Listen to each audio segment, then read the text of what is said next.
जग्गू रामपुर गांव में मरी चुड़ू और मंगल नाम के दो तोते रहा करते थे। एक दिन मरी चुड़ू को आते समय एक आईना मिलता है।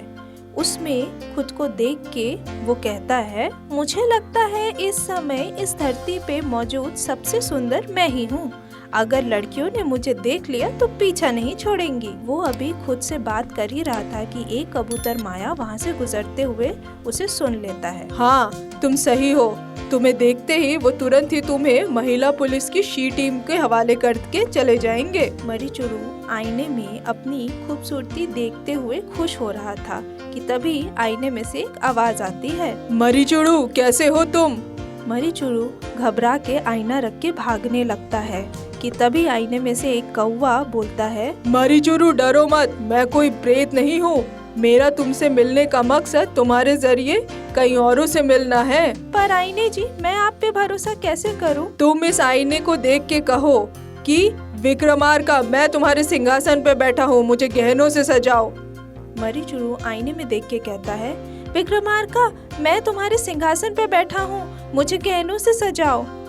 मरी चुड़ू के ऐसा कहते ही उसके शरीर पे गहने आ जाते हैं। मरी चुड़ू बहुत ही खुश होता है और कहता है, दोस्त आईने, मैं तुम्हारे लिए क्या कर सकता हूँ? इतने दिनों से मैं एक गिद्ध से बदला लेने के इंतजार में हूँ।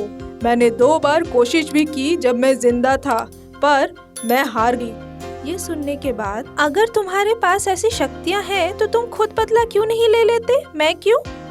भगवान ने मुझे शक्तियाँ तो जरूर दी है, पर सीधे बदला लेने की इजाजत नहीं दी। पर अगर मैं तुम्हारे जैसे लोगों को अपनी शक्तियाँ दे दूँ तो वो मेरा ये काम कर सकते हैं। उसकी बातें सुन के मरी चुड़ू आईना लेके घर की ओर चल दे।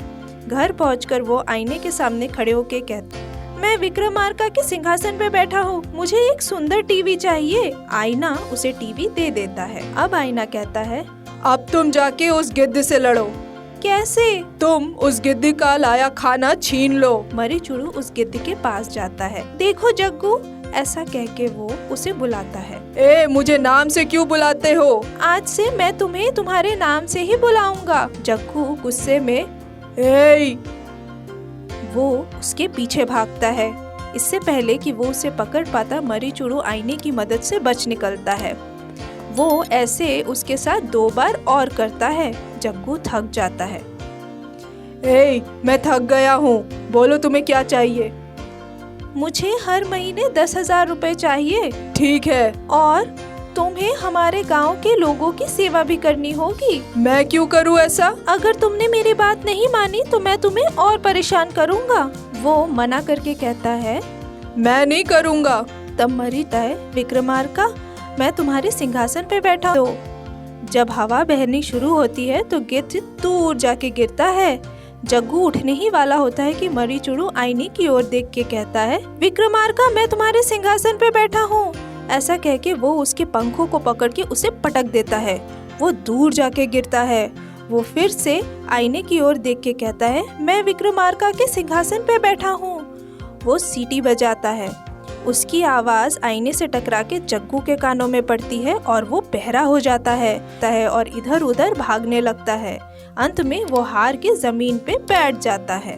देखो जग्गू, अगर तुम अपने बड़े शरीर का फायदा उठा के अपने से कमजोर लोगों को दबाने की कोशिश करोगे तो तुम्हें भी अंत में कुत्ते जैसी मौत ही मिलेगी। ये बात हमेशा याद रखना। ऐसा कह के वो आईने की ओर देखता है और चला जाता है।